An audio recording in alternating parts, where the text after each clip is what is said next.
여러분 안녕하십니까, 김만음입니다. 제2차 북미 정상회담이 다음 주 수요일로 다가왔습니다. 북미 실무협상팀이 속속 하노이에 집결하면서 회담 분위기가 무르익고 있는데요. 막판 협상에서 북미 간 이견을 얼마나 좁히느냐, 회담 성패와도 직결되겠죠. 비핵화 빅딜이냐, 스몰딜이냐, 또 전망은 분분합니다. 이 시간 여야 의원 두 분 모시고요. 북미 회담 전망과 성공 조건 심도 있게 논의해보겠습니다. 다음 주 베트남 하노이에서 열릴 북미 정상의 두 번째 핵 담판에 전 세계인의 이목이 쏠리고 있습니다. 회담의 성패를 가를 의제와 최종 합의문 조율을 위한 북미 간 막판 기싸움이 치열한 가운데 총론적 합의를 이끌어냈던 지난 싱가포르 회담에서보다 진전된 성과가 도출될지 초미의 관심사입니다. 비핵화와 그에 따른 상응 조치로 북미 양 정상이 통 큰 결단을 통한 빅딜을 이뤄낼 수 있을 것인지, 그저 낮은 단계의 스몰 딜에 그칠 것인지 기대와 우려가 교차하고 있습니다.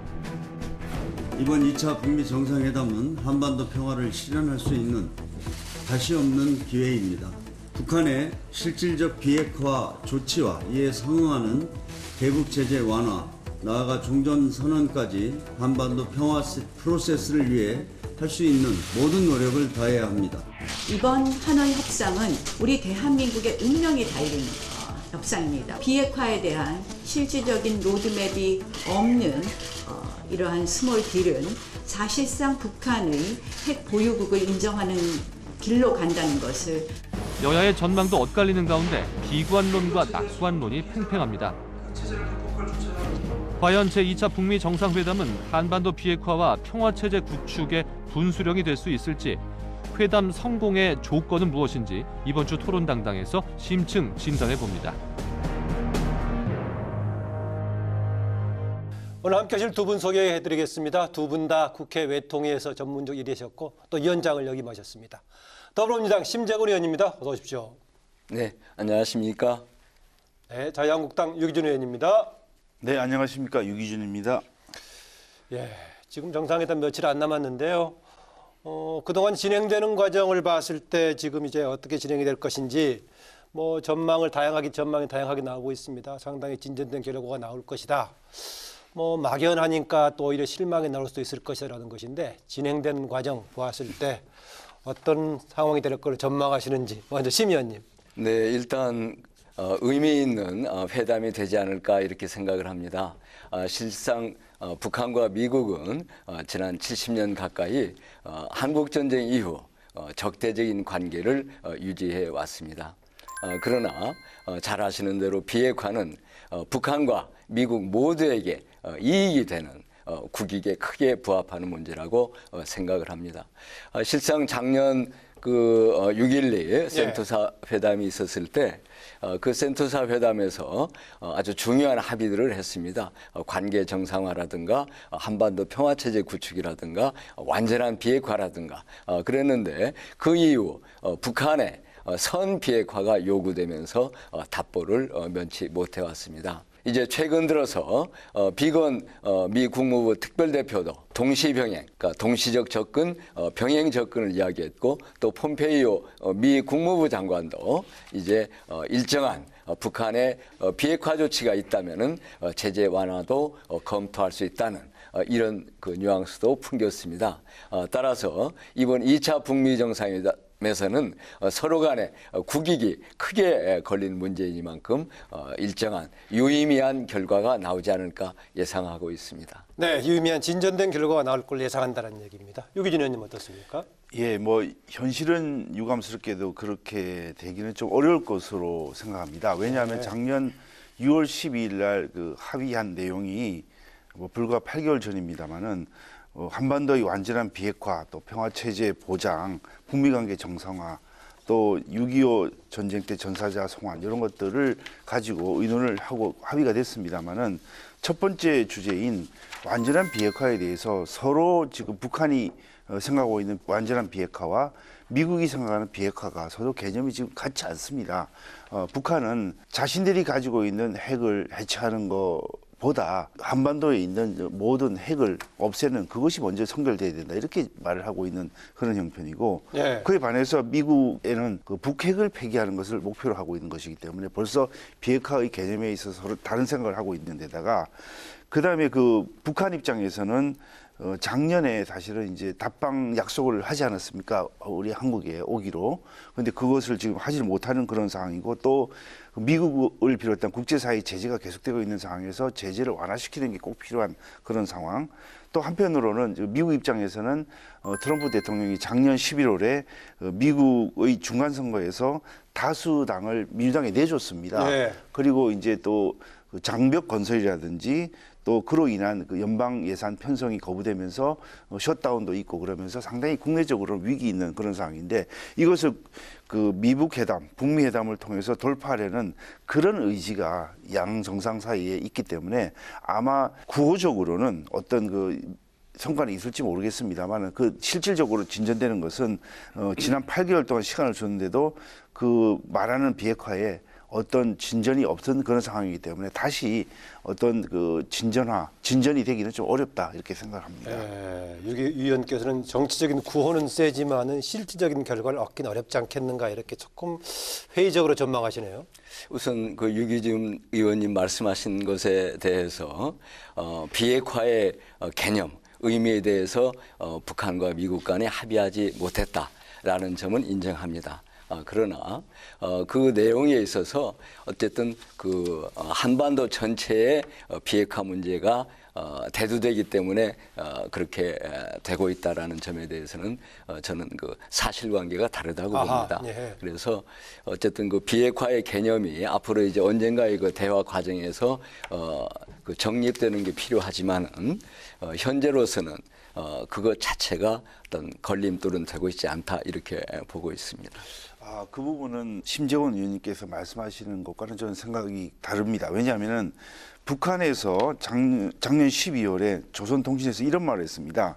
한반도 비핵화는 우리 그 북한의 핵 억제력을 없애는 것이기 전에 북한에 대한 미국의 핵 위협을 완전히 제거하는 것이라고 이렇게 밝힌 바 있습니다. 그러니까 자신들이 가지고 있는 핵 억제력을 없애기 이전에 그 한반도에서 미국의 핵 위협을 완전히 제거하는 것이 비핵화라고 이렇게 이야기를 했고요. 그런데 이에 대해서 조명근 장관도 지난 1월 9일 날 북한이 주장하고 있는 조선반도 비핵화와 우리가 목표하는 북한의 비핵화는 차이가 있다라고 말한 바 있습니다. 그럼에도 불구하고 그 문재인 대통령이 지난 1월 신년 기자회에서 김 위원장이 각국 정상들에게 국제사회가 요구하는 비핵화와 전혀 차이가 없다고 말한 것은 이거야말로 국민을 어떻게 보면 속이는 것이다. 저는 이렇게 생각합니다. 예, 짧게 추가 듣겠습니다. 예, 뭐 저는 중요한 논제는 아니라고 생각합니다. 예.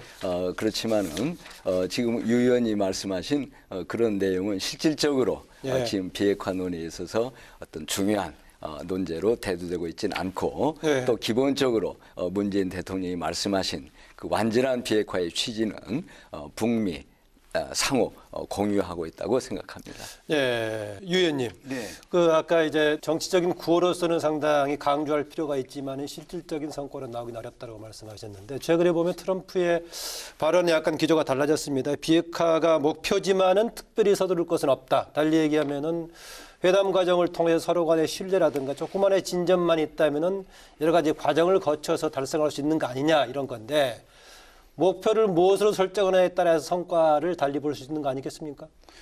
그래서 그 말의 의미를 작년 2월 12일 날 싱가포르 센토사에서 만났을 때하고는 지금 완전 기조가 좀 바뀌어 있는 예. 그런 상황입니다. 그때는 마치 북한 핵을 한 번만에 그 없앨 것 같이 그 폐기할 수 있을 것 같이 소위 고르디우스 매듭을 끊을 때 한 번만 단칼에 끊겠다 그런 표현도 있었고 그러면서 큰 진전이 있을 것 같이 말을 했는데 지금 와서 그렇게 말한다면 이것은 어떻게 보면은 북한 핵을 그대로 용인하고 예. 핵 동결을 시키고 그다음에 미국 본토에 도달할 수 있는 ICBM 같은 것을 없애는 쪽으로 해서 이것을 그 소위 말해서 스몰 딜, 작은 그 협상으로 끝낸다고 한다면 이거야말로 우리가 이 그 핵을 이제 머리에 이고 사는 작은 협상이기도 하지만 그건 나쁜 협상이 되는 겁니다.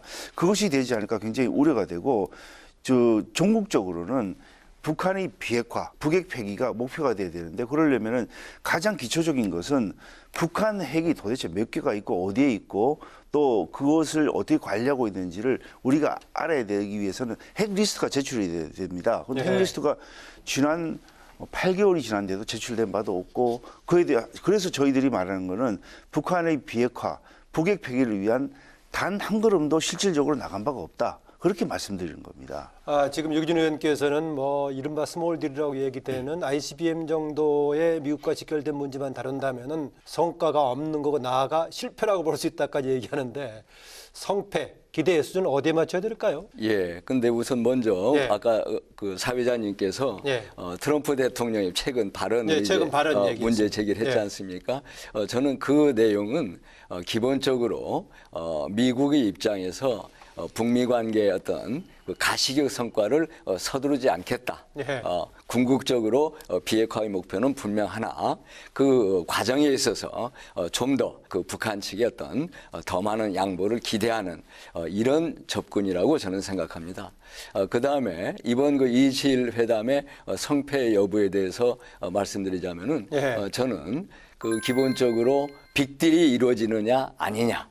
가 그 성패의 요건이라고 봅니다. 아하, 예. 그러면 빅딜은 뭘 빅딜이라 할 수 있겠느냐라고 할 그렇습니다. 때 예. 저는 그 제재 완화 문제가 제재 완화 또는 해제가 그것이 일부 풍모이건 아니면은 어떤 구조적인 그런 문제이건 간에 그 문제가 제기되고 또 매듭을 지을 때 저는 그 빅딜이라고 봅니다. 왜냐하면은 제재 완화 문제는 제재 완화 자체로서 성립하는 게 아니라 그 동전의 양면으로서 그 북한의 비핵화가 얼마나 진전되느냐가 함께 결정된다고 봅니다. 따라서 제재 완화가 거론된다는 것은 그만큼 북한의 비핵화가 그 정도에 맞게 획기적으로 진전된다는 걸 의미하다고 보고 그런 점에서 빅딜이냐 스몰딜이냐의 기준은 제재 완화 여부가 포함되느냐라고 봅니다. 그 다음에 지금 그 사회자님께서 말씀하신 예를 들자면 ICBM 폐기 같은 것은 스몰딜로서는 있을 수 없으리라고 생각됩니다. 예. 따라서 그런 정도가 이루어진다면 반드시 상응하는 제재 완화 또는 해제 문제가 따르게 될 것이고 그런 정도는 저는 그 성공적인 그런 회담이 되리라고 봅니다. 그런데 그러면 제가 보는 스몰 D는 일단 1차 회담에서 합의한 그런 원칙적인 것을 다시 확인하고 그러면서 보다 더 실무적인 또는 다른 정상회담을 약속하는 이런 정도가 스몰 딜이 되지 않을까. 즉 다시 말하자면은 대화의 동력을 이어가는 그런 정도를 스몰 딜이라고 규정하고 싶습니다. 예, 빅딜의 가능성도 크고 빅딜의 내용은 제재 완화 여부인데 기준도 그것일 뿐만 아니라 가능성이 있다고 보는데요. 최근에 보면은 그동안의 미국의 대개 발언들이 비핵화 없이 제재 완화 없다라고 원칙론을 강조했었죠. 그런데 최근에 폼페이오 장관 제재 완화 조건으로 미국이 여러 가지 가능성 없는 것을 협상의 여지를 남기는 발언들을 했단 말이죠. 그걸로 보자면 혹시 이번에 제재 완화 문제를 다루게 되지 않을까요, 유기준 의원님? 이게 선후 관계가 조금 바뀌어 있다고 저는 생각이 듭니다. 왜냐하면 이제 빅딜이라고 한다면은 그 제재 완화가 거기에 들어가야 빅딜이라고 하는 게 아니고요.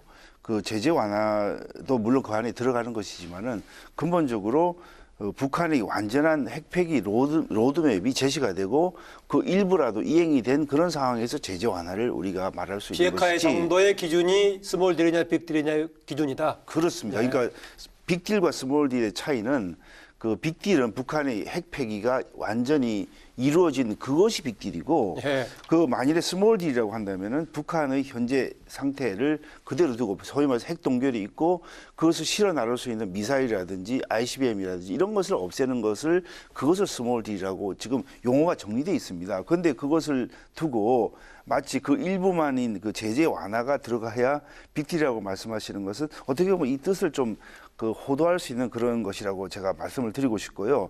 근본적으로는 우리가 우려하는 것은 스몰 딜이 작은 협상을 하면서 거기에다가 현재 북한 핵을 그대로 동결하는 것을 용인을 하고 이렇게 한다면 우리가 말한 대로 북한의 핵을 그대로 머리에 이고 살는 그런 아주 불안정한 상태, 세계 평화의 위협적인 그런 상황이 계속되는 것이기 때문에 그것을 우리가 반대하는 것이고 그러려면 이게 스몰 스몰 앤드 배드 딜이 돼서는 안 된다는 것이고, 그러기 위해서는 이 완전한 핵 폐기 로드맵이 나오고 그것을 북한이 일부라도 이행을 언제까지 하겠다, 또 실제 이행이 이루어진 그 상황에서 제재 완화를 논의할 수 있는 것이지, 제재 완화를 먼저 하고 그다음에 그 핵 폐기 로드맵이 된다, 그것은 좀 잘못된 것이다, 그렇게 말씀을 드립니다. 저는 그 유기진 의원님께서 제 이야기를 잘 못 이해하고 계시다고 생각합니다. 저는 선 제재 완화 후 비핵화가 아니라 바로 동전의 양면처럼 제재 완화와 비핵화 조치가 함께 갈 거다라는 말씀을 드렸던 거고요. 기본적으로 그 비핵화 문제는 평화 체제 구축과 함께 가야 됩니다. 그럴 때만이 비핵화가 이루어질 수 있는 거고, 이제 평화 체제 구축이라고 할 때, 그럴 때 어떤 적대적 관계 해소가 관건인데, 적대적 관계를 유지하는, 다시 말씀드려서 제재 완화가 계속되는 그런 관계에서 관계 개선이란 불가능하기 때문에 필연적으로 그 비핵화 정도와 제재 완화는 함께 갈 수밖에 없다, 이런 말씀을 드렸고요. 예. 저는 이 동결 문제가 결코 비핵화의 목적이 될 수는 없다고 생각합니다. 비핵화는 완전한 비핵화입니다. 그러나 그 과정에서 일정한 동결은 필요하다고 생각합니다. 그러니까 예. 비핵화에 이르는 과정에서 동결이 있을 뿐이지 결코 동결이 그 목표가 될 수는 없다고 생각합니다. 네, 폼페이오 장관이 얘기했던 제재를 완화하는 대가로 좋은 결과를 얻는 게 미국의 완전한 목표다라고 했던 부분에 관해서 심재근 의원께서는 완전한 목표라는 비핵화 부분 역시 초점을 두고 설명하셨고, 순서가 바뀌었다고 지금 유기진 의원님은 제재 완화를 중심으로 빅딜을 보니까 그렇다는 얘기인데, 맞물려 있는 문제니까요. 그리고 제재 완화 관련해가지고 문재인 대통령 19일 밤늦게 트럼프 대통령과 통화를 하면서 남북 간의 철도 문제라든가 경협을 통해서 비핵화를 촉진시키는 역할을 좀 자임하고 나섰는데, 유기진 의원님, 이 역할, 비핵화의 촉진제가 될 수 있을 걸로 보십니까? 물론 우리의 협력관계, 남북관계 활성화 또 다른 측면이 있긴 합니다만은. 예, 먼저 우리 존경하는 심재원 의원님께서 아까 그럼 처음부터 예. 비핵화 조치와 동시에 그 동전의 양면이라고 말씀하셨습니다만은 그 제재 완화를 중점적으로 말씀하셨기 때문에 오해의 소지가 있었다. 예. 그래서 제가 그렇게 말씀드린 거기 때문에 더 오해는 안 하셨으면 좋겠다, 그런 말씀을 드리고요. 며칠 전에 그 문재인 대통령과 트럼프 19일 밤이었죠. 예. 대통령이 이제 그 통화를 하면서 문재인 대통령이 이제 그런 말 하지 않았습니까?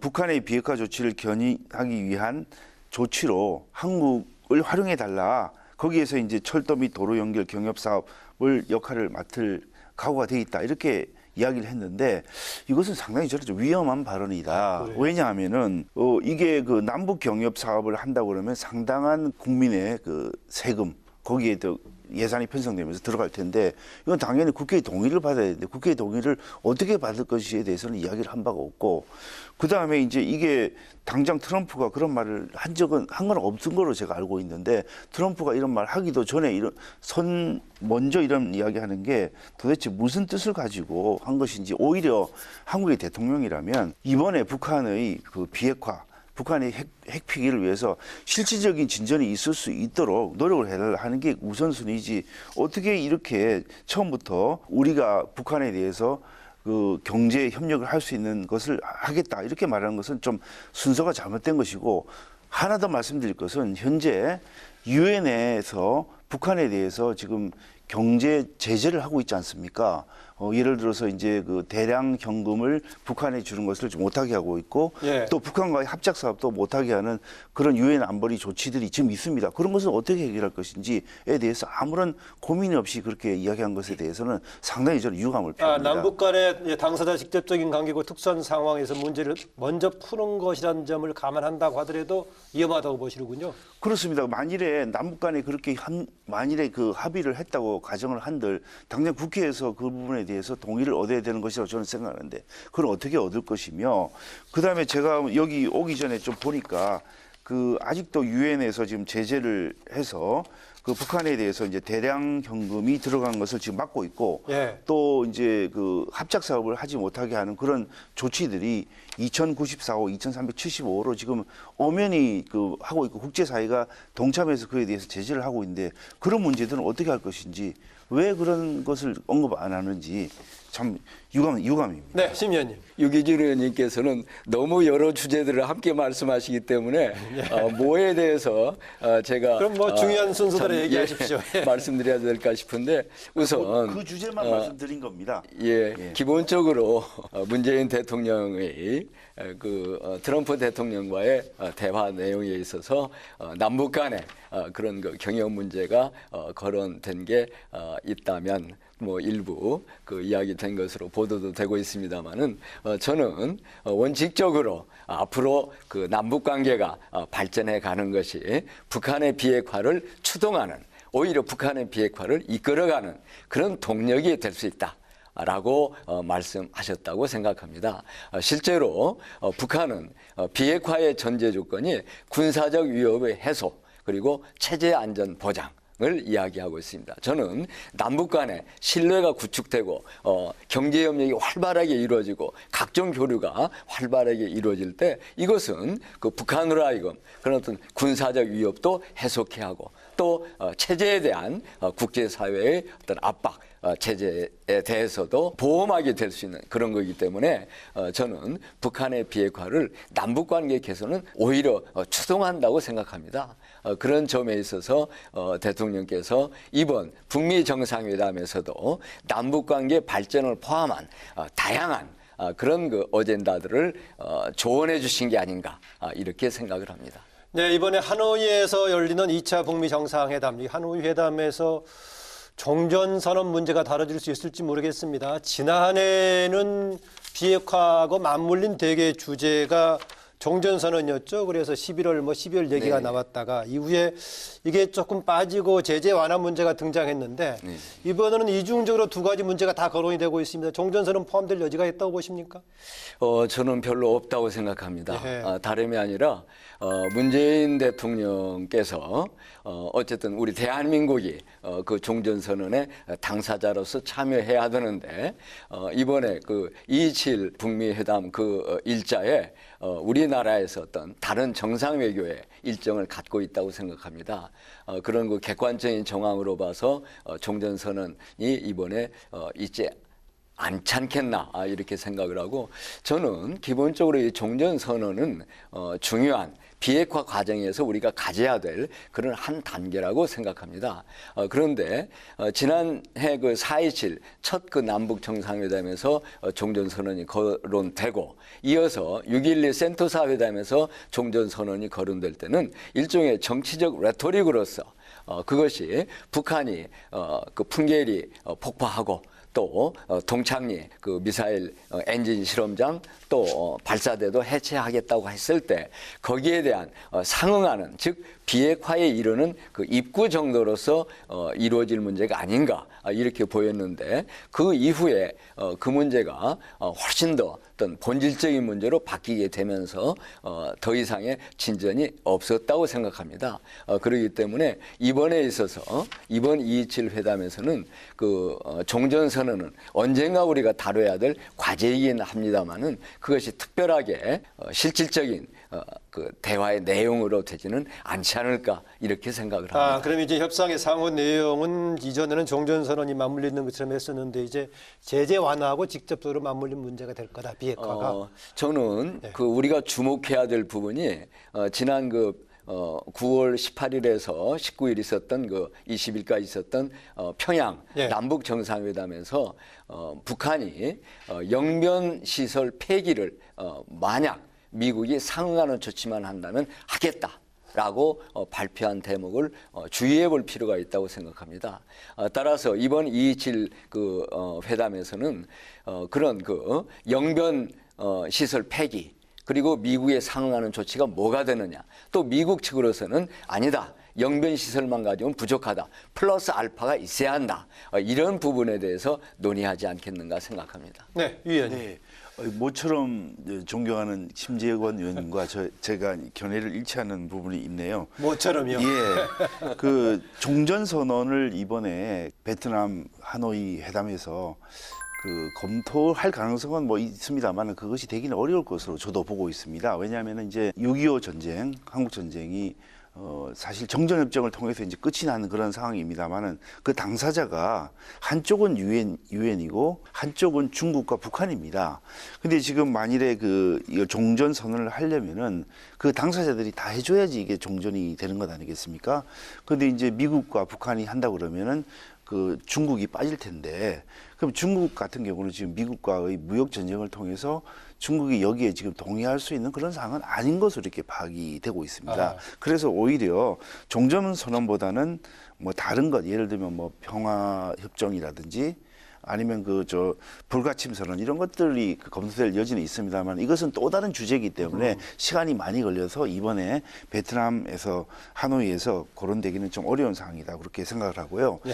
그리고 이제 가장 중요한 것은 이제 북한의 핵 폐기에 대해서 어느 정도 진전이 있어야만 이게 8개월 전에 한 그 센토사 회담, 싱가포르 회담에 이어서 또 가시적인 성과가 나타나는 것인데 유 의원님은 그러면은 어떤 정도를 가지고 북한의 이제 이런 비핵화가 이야기를 진전됐다고 합니다. 보십니까? 비핵화에 대한 진전이 실질적으로 있었다고 말씀들을 하시는 게 예를 들면은 풍계리 핵실험장을 지금 폐쇄하고 예. 그다음에 이제 영변 핵시설의 조건부 폐쇄 그다음에 동창리 미사일 기지의 영구 폐쇄 이런 것들을 지금 이야기를 하시는데 사실은 이건 사실 이전에 그 거론이 됐을 뿐만 아니라 핵 역사 박물관으로 보내야 될 옛날 시설들입니다. 예를 들면은 풍계리 핵실험장은 갱도 일부를 지금 폭발을 했고 그래서 앞으로 활용을 못 합니다만 이미 6차례나 핵실험을 해서 방사능 누출되고 그래서 더 이상 사용할 수 없는 그런 상황이라서 북한이 핵무기를 완성한 현재로서는 더 이상 필요가 없는 시설이고 그다음에 동창리 미사일 기지도 이게 고정식 그 미사일 기지 발사하는 곳입니다. 근데 지금은 북한이 이동식으로 바꾼 마당에 동창리 미사일 기지도 영구 폐쇄한들 이게 의미가 없는 것이고 그다음에 마지막으로 영변 핵시설 지금도 기억에 선명합니다만 2007년도 핵 원자로 냉각로 폐쇄를 해놓고 다시 또 슬그머니 복원하고 그러지 않았습니까? 가장 중요한 것은 핵 리스트가 제출이 되어서 북한이 과연 핵을 얼마나 갖고 있는지 어디에 있는지 그리고 그 다음에는 국제사회의 사찰을 받아서 그 말이 맞는 건지 그 다음에 핵을 제조할 수 있는 우라늄과 플라토늄 추출 그걸 어떻게 또 폐기할 것인지 그다음에 마지막으로는 그 핵무기를 만들 수 있는 핵과학자는 어디로 소개를 시킬 것인지 이런 것들이 다 어떤 관련된 로드맵으로 나와야 되는 건데 그에 대해서는 단 한 걸음도 나가지 못한 실질적 진전이 없었다는 출발점이 핵 리스트 제출로 보십니까? 그렇습니다. 그게 안 출발점을? 되고 있다는 예. 겁니다. 예. 남북 정상회담 또 북미 정상회담 이후에 북한에서 있었다고 하는 여러 가지 조치들이 비핵화 실행하고는 아무 상관이 없다. 무용지물로 갖고 한 거다라는 견해 같습니다. 동의하십니까? 전혀 동의하지 않습니다. 물론 북한의 비핵화라고 할 때 여러 과정들이 있습니다. 그러나 풍계리 핵실험장 폭파 또 동창리 미사일 엔진 실험장 해체 또 미사일 발사대 해체는 아주 중요한 의미를 갖고 있다고 생각합니다. 물론 그 일부이죠. 그리고 지금 우리 유 의원님께서 말씀하신 그런 무슨 핵 리스트 제출 또 사찰 수용 이런 것 물론 필요합니다. 언젠간 그렇게 되어야 합니다. 그러나 거기에 관한 과정에 있어서 우리가 아주 유념해야 될 게 바로 북한의 완전한 비핵화는 그 자체로서만 성립이 되지가 않습니다. 한반도 평화체제 구축이 함께 갈 때만 그게 가능한 겁니다. 그렇기 때문에 우리는 그 한반도 평화체제 구축, 적대관계 해소 당연히 그 일환이고 북미관계 정상화 당연히 그 일환이고 이렇게 함께 갈 때만 비로소 지금 우리 유 의원님께서 말씀하신 그런 전반적인 여러 일들도 해낼 수 있다. 그렇게 보기 때문에 우리가 비핵화 문제를 생각할 때 가장 중요한 핵심 내용은 그 비핵화와 평화체제 구축이 함께 추동되어야 한다라는 점을 유념해야 한다고 생각합니다. 두 분께서 이번 하노이 회담에서 종전선언은 어려울 거다라고 얘기했는데 아까 유기준 의원이 대신 불가침 선언, 뭐 외신 보도에 된 것까지 있습니다만은 대신 그 관련해 가지고 불가침 선언 또는 평화 선언 얘기를 했단 말이죠. 그건 나올 수도 있다. 물론 불가침 선언은 기존의 휴전 협정문에도 들어있는 내용이긴 합니다만은 그런 정도의 다시 재화 확인은 가능하다고 보십니까? 저는 그 평화 협정은 아주 중요하죠. 그리고 또 그 반드시 이루어야 할 그러나 쉽게 오지는 않을 이런 주제라고 보고 불가침 선언이라든가 또는 평화 선언 뭐 이런 것 등은 있을 수 있다고 생각합니다. 그 자체로서 의미가 있고 또 언젠가 비핵화 과정에서 평화 체제 구축 과정에서 있어야 될 문제라고 생각을 합니다. 그러나 현 단계에서는 크게 의미를 갖는 그런 그 비핵화 논의의 진전이라고 보진 않습니다. 오히려 종전 선언만도 못한 그런 조치에 불과할 거다라고 생각합니다.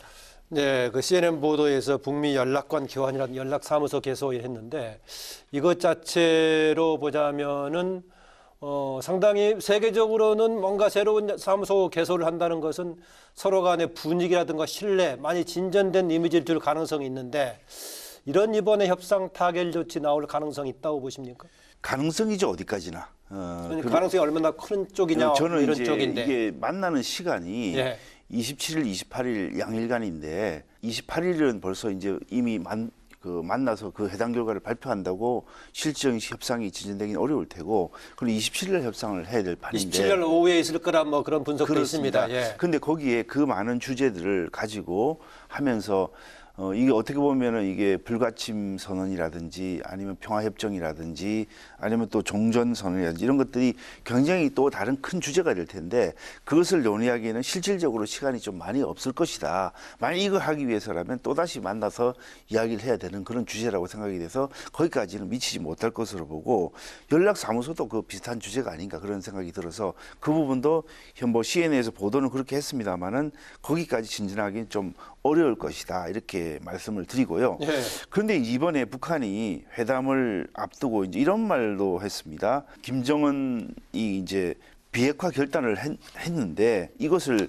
고르디우스 매듭에 이렇게 비유를 하고 있지 않습니까? 예. 그러면서 이제 뭐라고 표현했냐면 더 이상 핵무기를 만들거나 시험하지 않고 사용하거나 전파하지 않을 것이라든 그 신년사와 또 풍계리 핵실험장 폐기 조치를 비핵화 의지로 평가하며 고르디우스의 매듭을 끊었다 이렇게 비유를 했습니다. 이미 기존 조치를 두고 고려돼서 매듭을 끄는 걸로 얘기 그러니까 우리가 설명했다. 생각하는 고르디우스의 매듭은 그렇게 맺어져 있는 게 아니고 북한이 핵무기를 갖고 있음으로 인해 가지고 세계 평화에 큰 위협이 되고 세계에서 해결해야 될 그런 문제로 인식하면서 많은 문제들이 얽혀 있어서 그 매듭을 끊어야 된다 이렇게 생각하는데 북한은 다르게 지금 생각하고 있는 것이거든요. 자기들이 이미 했던 조치들 풍계리 그 핵실험장 폐기 이런 것들을 가지고 고르디우스 매듭을 끊었다고 하면서 자기들이 할 수 있는 거 다 했다 이렇게 표현하고 있는 것을 보면은 인식 차이가 얼마나 큰지 알 수 있는 것입니다.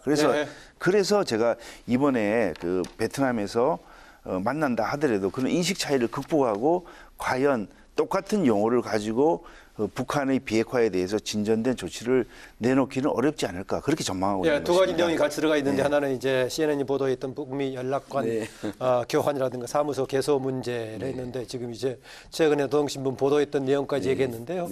두 가지를 다 하시든가 하나씩 얘기하시든가 하십시오. 예. 우선 연락사무소 문제, 저는 충분히 가능성은 있다고 생각합니다. 그런데 연락사무소 개설이 합의되면서 일정한 제재 완화 또는 해제 문제가 논의되지 않는 일은 없다고 생각합니다. 반드시 같이 갈 것이라고 봅니다. 그러니까 즉 연락사무소 문제가 합의된다면 상응하는 그런 문제도 함께 논의될 것이다. 이렇게 말씀을 드리고 싶고요. 연락사무소가 만일 개소가 된다면은 그 세계적으로 굉장히 주목받을 만한 진전 아니겠습니까? 물론 그렇습니다. 연락사무소 개설 자체가 그리고 이제 중국이라든가 베트남이라든가 또 뭐 큐바까지도 그 미국이 일정하게 관계 개선을 할 때 그럴 때 그 연락사무소를 먼저 두었습니다. 그래서 의미가 있지만은 어쨌든 이번 하노이 회담에서 그 연락사무소가 합의된다는 것은 그에 상응하는 일정한 제재 문제도 함께 논의될 것이다. 이런 말씀을 드리겠고요. 그다음에 이제 고르디우스 이 매듭 이 이야기는 저는 그렇게 봅니다.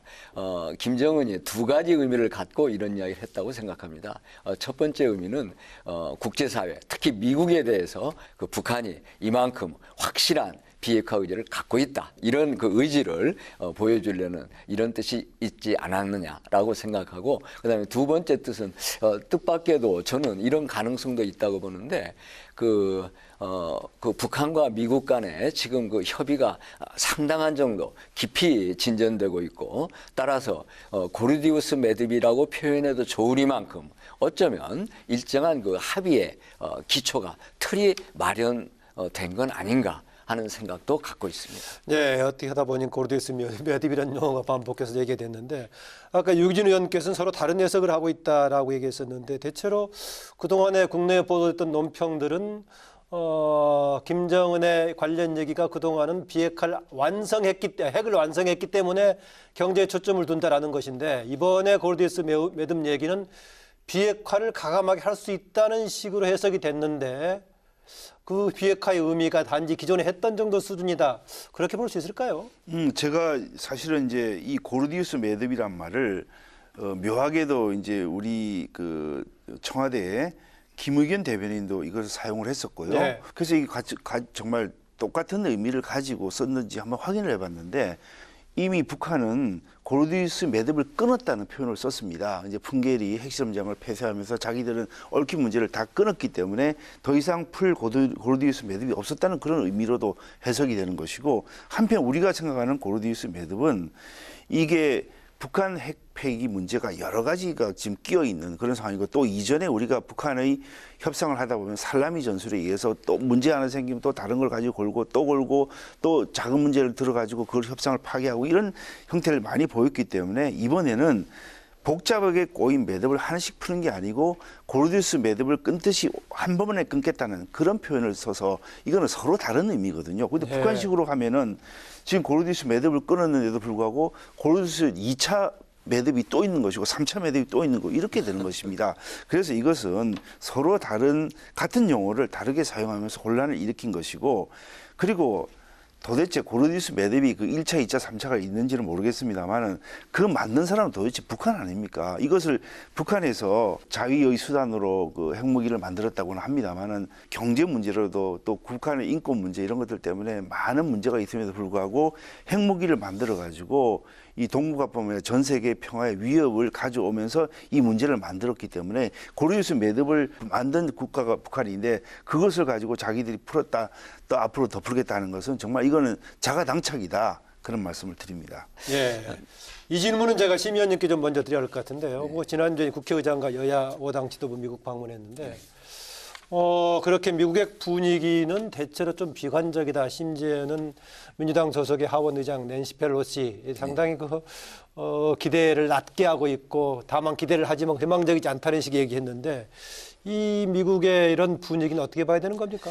예, 기본적으로 미국과 북한은 아주 적대적인 관계에 왔습니다. 그러니까 1950년 한국 전쟁이 발발하면서 이미 미국은 수출 규제법이라든가 적성국 교역 법이라든가 등을 통해서 북한에 대해서 여러 그 제재 조치들을 취해 왔습니다. 그러니까 북한에 대해서 미국은 기본적으로 어떤 적대적인 또 불신하는 당연한 측면이 있죠. 그런 느낌을 가져왔고, 게다가 이제 또 하나 최근 들어서 중요한 것은, 문제가 되는 것은 그 트럼프 대통령의 어떤 일반적인 정책 또는 그 말과 행동에 대한 그런 그 미국 조야의 반응이 곱지만은 않다. 이런 측면이 있다고 생각합니다. 그렇기 때문에 낸시 펠로시 그 하원 의장의 발언은 그런 두 측면에서 함께 이해할 수 있는 게 아닌가 싶고, 그러나 기본적으로 그 비핵화 문제는 풀어야 될 과제입니다. 이건 뭐 미국의 국익에도 크게 부합되는 문제이기 때문에 미국 측에서 아무리 북한이 밉고 또 불신하지만 이 문제를 이대로 버려둘 수만은 없는 것이고, 따라서 북한과 대화에 나서야 되고, 문제는 실질적인 그런 일정한 비핵화 진전을 이루어내도록 양측이 서로 노력하는 게 중요하다고 생각합니다. 네. 그 이번에 이제 그 국회의장과 여야 5당 지도부가 이제 미국을 방문해서 정말 우리가 처해 있는 현실을 처절하게 확인할 수 있는 그런 자리였다고 생각합니다. 우리는 이제 북한의 비핵화에 대해서 어느 정도 이제 진전이 있을 수 있고 또 앞으로도 될 수 있다고 하지만은 미국의 다수당의 출신의 그 하원 의장이 낸시 펠로시 하원 의장이 직설적으로 이야기를 했습니다. 그 북한의 김정은의 진짜 의도는 비핵화는 아니고 비핵화 될 수 없고 비핵화는 아니고 그 우리 한국의 무장 해제다 이렇게 아주 단적으로 표현을 했습니다. 어떻게 보면은 국제사회에 있어서 코리아 패싱 현상도 일치하는 것이라고 저는 봅니다. 지난번에 문재인 대통령께서 그 유럽에 그 회의를 하러 가서 각국 정상들을 만났지 않습니까? 그때 영국의 웨이 총리, 프랑스의 대통령, 또 독일의 메르켈 총리 만나가지고 제재 완화를 먼저 해라 이렇게 하는 게 더 낫다 이렇게 이야기했는데 돌아온 반응이 뭐였습니까? 그거 동의할 수 없다 그렇게 말 듣지 않았습니까? 그래서 이게 엄연한 현실은 지금 국제사회에서는 그렇게 생각하지 않고 북한에서 국제적인 공감이 부족하다고 보십니까? 많이 부족한 거죠. 공감이 안 되는 거죠. 그래서 우리가 그 국제사회를 설득해서 국제사회에 그렇게 가야 된다는 말은 저도 그에 대해서 어느 정도 동의를 합니다만은 현실이 그렇지 않고 그에 대해서 개선될 만한 사항이 없는데 오히려 국제사회의 공조를 깨면서 한국만 독자적으로 딴 데 간다면은 이 코리아 패싱 현상이 나타날 수밖에 없고 그로 인해서 우리가 국제사회에 있어서는 왜 한국이 저렇게 진도를 나가면서 그 북한을 위해서 대변인 역할을 하고 그런 비난을 지금 자처하고 있는 것 아닙니까? 예, 정말 우리 유 의원님은 여러 주제를 함께 말씀해 주셔서 늘 참 뭐부터 말씀드려야 될지 모르겠는데 다 얘기하십시오. 우선 예. 낸시 펠로시 편하게 말씀하십시오. 그 하원 의장 문제에 대해서는 그렇습니다. 그 기본적으로 만약에 북한의 비핵화 의도가 대한민국의 무장 해제다. 두 분 다 종종 그 미국의 의회 쪽과 이렇게 직접 가서 뭐 대화도 많이 나눠보고 그랬을 거 아니겠습니까? 예, 그렇습니다. 그런데 그랬다면은 그 자체로서도 저는 그 잘못된 인식이라고 보고 그러나 또 다른 그 이렇게 참석했던 분들의 말씀을 들으니까 펠로시 의장이 그렇게 말씀한 게 아니고 비핵화를 하게 될 때 그것이 대한민국의 무장 해제만 가져올 수는 없을까? 이런 가벼운 문제 제기였다는 이런 설명도 있습니다. 그래서 뭐 그분 그 말씀을 놓고 길게 그 이야기하고 싶진 않고요. 어쨌든 간에 이를테면 그 현재 비핵화를 이루어가는 과정이라든가 이런 데 있어서 우리 문재인 대통령이 우리 정부의 역할은 결정적입니다. 그렇기 때문에 코리아 패싱이라든가 뭐 이런 건 결코 있을 수 없다. 국제적인 공감이 부족하다라고 얘기를 했습니다. 저는 그 미국 조야가 그동안에 북한에 대해서 가져왔던 불신만큼 국제적으로 일반적인 어떤 국제적 분위기가 저는 같을 수 있다고 생각합니다. 예. 그러나 그런 점은 마치 북미 간에 그런 불신의 벽이 하나하나 깨져가듯이 또 그렇게 해야 하듯이 국제사회와도 그런 문제에 있어서 북미 간의 관계가 좀 더 발전되면서 하나하나 풀어가야 될 그런 과제라고 생각합니다. 유기준 의원님, 예. 지난해 김정은 위원장의 신년사 있었고 올해도 있었고요. 그다음에 최근에 노동신문 보도도 있었는데 여러 가지 지적을 하셨는데 그렇다면은 지금 북핵 협상을 둘러싼 김정은의 전략은 기본적으로 뭐라고 보십니까 지금? 뭐 이미 다 드러나 있는 거 아니겠습니까? 북한의 비핵화에 대해서 벌써 다른 개념을 가지고 있고 자신들이 가지고 있는 핵무기를 폐기하기 전에 그 한국에 있어서의 전체적으로 핵에 대한 위협이 없는 게 먼저 펼쳐지는 게 맞다고 이야기하고 있지 않습니까?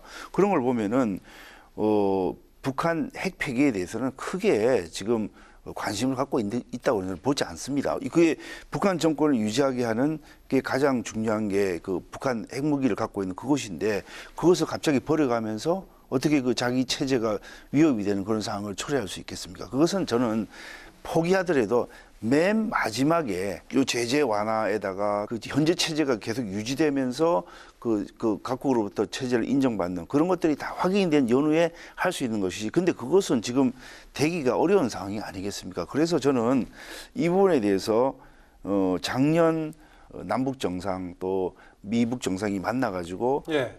이 문제를 한꺼번에 풀 수 있듯이 막 달려들어서 그렇게 막 서두르고 그럴 때 그게 좀 쉬운 것이 아닐 텐데 그렇게 생각하고 있었는데 지금 미북 정상이 만난 지 8개월이 지났습니다. 그런데 그럼에도 불구하고 핵리스트 제출이라든지 아니면 또 다른 것들이 지금 실질적인 핵 폐기를 위한 진전된 것이 전혀 없다. 그런 면에서는 이번 회담도 상당히 좀 기대하기는 좀 어려운 것이고 만일에 된다고 그러면은 뭐 총론적 합의를 통한 어떤 정치적인 그런 위안감을 갖고 있는 그 정도 합의를 할 수 있지 않을까 그렇게 생각하고 있습니다. 이제 사회자님께서 네. 지금 북한이 원하는 게 뭔가, 네, 어떤 전략으로 임하고 있는가, 어떤 전략으로 임하고 있는가 이 말씀이신데 저는 그건 뭐 이미 북한 김정은 위원장의 입을 통해서 명확하게 밝혀졌다고 생각합니다.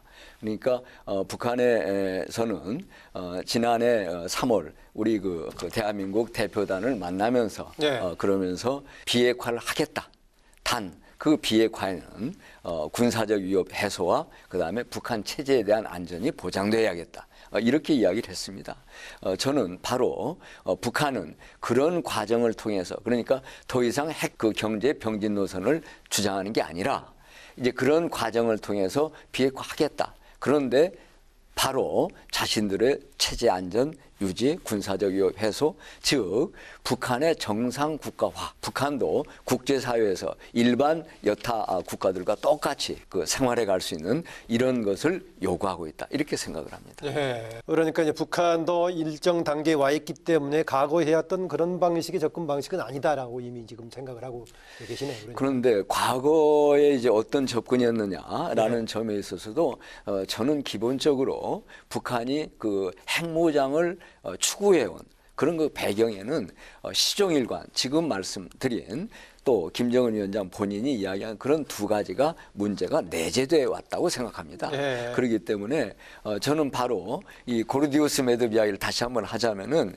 이 북한의 핵 문제를 끊는 그런 그 고르디우스 매듭은 진정으로 네. 바로 한반도 평화 체제 구축이 될 때 그때가 가능하다 이렇게 말씀드리고자 합니다. 예, 아까 이제 약간 견해차가 있었던 것 같은데 어쨌든 간에 가장 직접적인 당사자는 우리 아니겠습니까? 네. 우리인데 또 그만큼 역할도 중요하고 앞서 말씀드렸다시피 문재인 대통령 남북 협력 사업을 경우에 따라서는 제재 해제의 일환으로서 북한의 협상의 내용으로 다룰 수 있는 거 아니냐 그 역할 얘기했었는데 아까 유기준 의원께서는 그게 적절치 않다라고 했었는데 어느 방향이든 간에 우리가 어떤 역할을 적절하게 해야 되는 거 아니겠습니까? 우리 역할이 어떻게 되는지에 대해서는 좀 우리가 여러 가지 여건을 가지고 판단을 해봐야 된다고 저는 생각합니다. 예.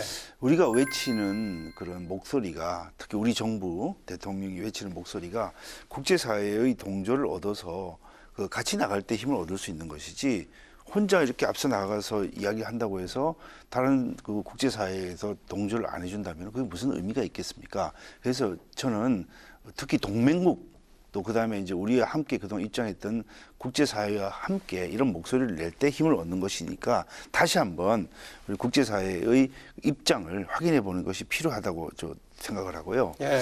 그다음에 북한의 정상국가화라는 표현을 우리 존경하는 심재원 의원님께서 말씀하셨는데 그러면 이제 다르게 생각하면 현재는 북한은 좀 정상국가가 아닐 수가 있습니다. 어떻게 보면은 경제 체제라든지 아니면 정치 체제 이런 것들에 있어서 좀 정상국가화를 만들어 주는 것도 저는 필요하다고 보는데 한편으로는 생각해 보면은 우리가 1945년 2차 대전이 끝나고 나서 남북 분단이 되고 지금 거의 70여 년이 지나지 않았습니까? 그래서 어떻게 보면은 남한과 북한이 거대한 체제 실험을 했습니다. 오랜 기간 동안에 70년대 초반까지는 북한 경제와 우리 경제가 뭐 비슷한 상황이었다고 합니다만은 그 이후에는 상황이 많이 바뀌어서 지금 1인당 국민소득은 한 25대 1 정도 되고 국력 경제력의 차이로 하면 50대 1 정도로 엄청난 격차가 벌어져 있어서 한마디로 이 체제 경쟁은 이미 끝난 것이다. 예. 그러면 어떻게 북한에 대해서는 그럼 어떻게 하면은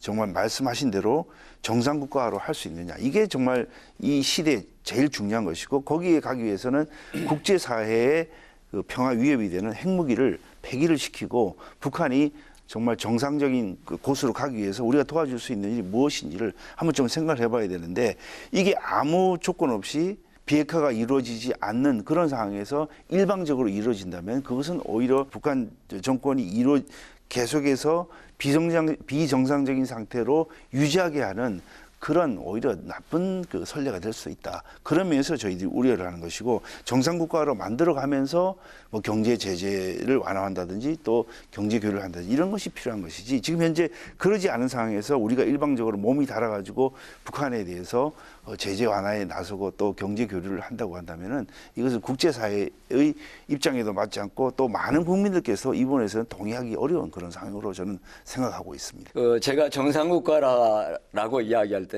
그 정상국가는 당연히 북한의 비핵화가 전제됩니다.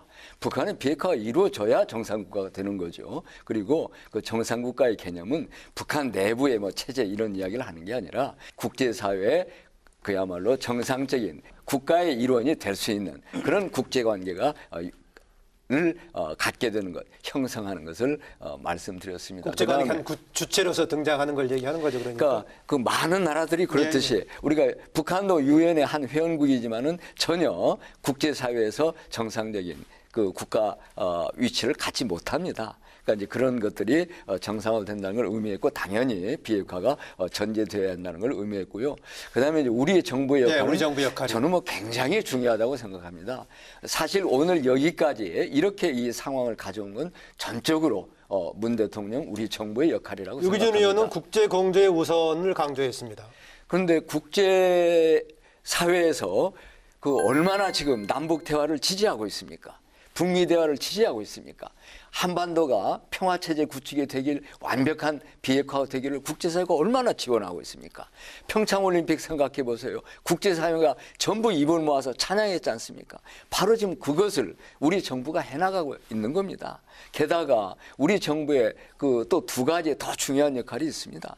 바로 북한과 미국 간의 그런 어떤 상호 불신, 이 상황의 당사자로서, 또 우리가 그 조정자로서, 어느 면에서는 그 중재자로서 그런 그 기초적인 어떤 그 불신을 덜어줘가는, 해소해가는 이런 역할을 하고 있습니다. 또 하나는 그 북한과 미국이 비핵화와 평화체제 구축을 해나가는 데 있어서 저는 여러 그 의제들이 있을 수 있다고 생각합니다. 그 의제들에 있어서 우리 정부가 이런 의제와 이런 의제를 함께 하는 건 어떨까? 또 이런 의제들을 우리가 해 나가야 되지 않을까를 북한 또는 미국에 대해서 우리가 제시하고 또 조정하는 역할을 하고 있다고 생각합니다. 예. 바로 그런 점에서 북한의 완전한 비핵화, 또 한반도의 참 평화체제를 가져가는 데 있어서 우리의 정부의 역할은 아무리 강조해도 지나침이 없으리만큼 중요하다고 생각합니다. 네, 오늘 마무리할 것 같은데요. 아까 말씀 유기준 의원께서 핵리스트 강조하셨는데, 이번에 27일 날 28일 이틀간에 열리는 2차 북미 정상회담에서 우리가 성공을 할 수 있는, 성공이라고 볼 만한 해야 될 과제, 마지막으로 또 국회 역할 포함해서 마무리 발언 부탁드립니다. 유기준 의원님. 예. 지금 우리나라는 이제 북한의 비핵화와 이제 한반도 평화를 위해서 이제 위대한 발걸음을 내딛느냐, 아니면은 북한 핵을 그대로 용인한 상태에서 핵 노예로 전락할 것인가 하는 중대한 그런 그 중차대한 기로에 서 있습니다. 그래서 이번에 북미 정상회담을 바라보면서 이제 국민들께서 많이 노심초사를 하고 있는 그런 우려의 목소리를 저희들이 대변하고, 이 비핵화의 성공을 위해서는 저희들도 초당적 협력을 하겠습니다만은 이 국내의 정세를 오판한 채 회담에 임하면서 또 현실을 도외시한 그런 장밋 전망에만 있을 수는 없다고 생각합니다.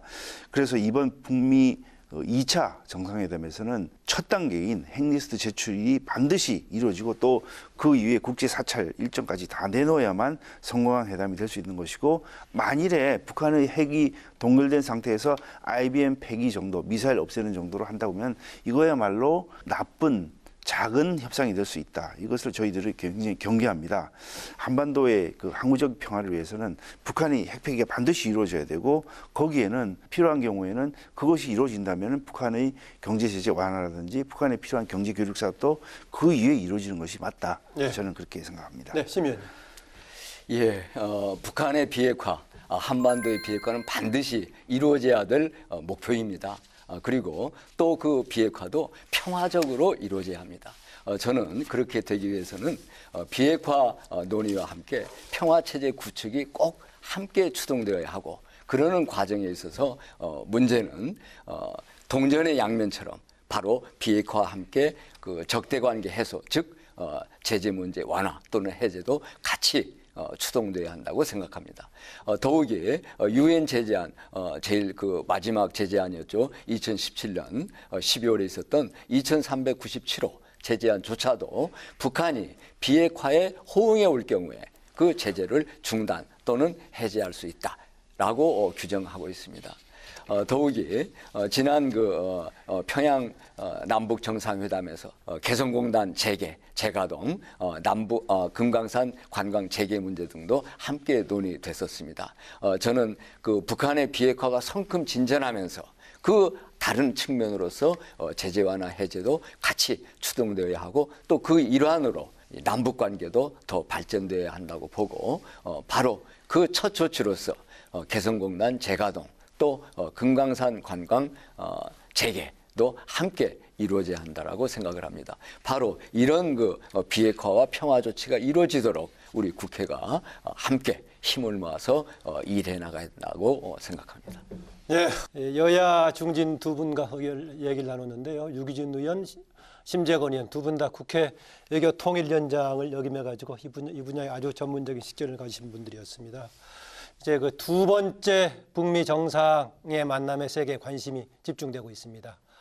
한반도 평화의 명운을 가르는 만남이라는 표현처럼 비핵화 평화체제로 나갈지, 또다시 교착 상태로 지연된 과제를 남길지 중요한 시점에 와 있습니다. 성공적인 개최를 기대하면서 정부와 국회, 여야의 역할도 아울러 주문하면서 토론 당당. 오늘 여기서 마치고 저는 다음 주에 뵙겠습니다. 안녕히 계십시오.